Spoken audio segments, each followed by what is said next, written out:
Hello everyone, welcome back to our channel. In today's video, I'm gonna show you how to cancel your Spotify subscription. It's a very simple and easy process, and I'm gonna guide you through how to do it. Let's get started.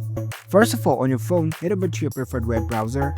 You can also access the Spotify app first if you have it installed.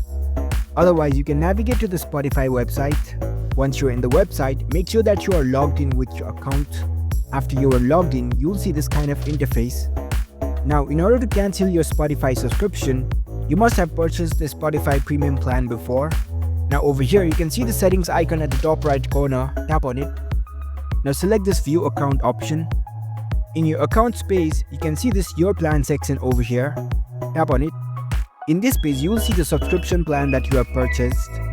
So in order to cancel the Spotify subscription, you need to scroll to the bottom, and here you can see cancel subscription option. You can simply tap on it and follow along the process. And that's how you can easily cancel the Spotify subscription. If you found this video helpful, don't forget to give this video a thumbs up and subscribe to our channel for more tech tips. Thank you for watching.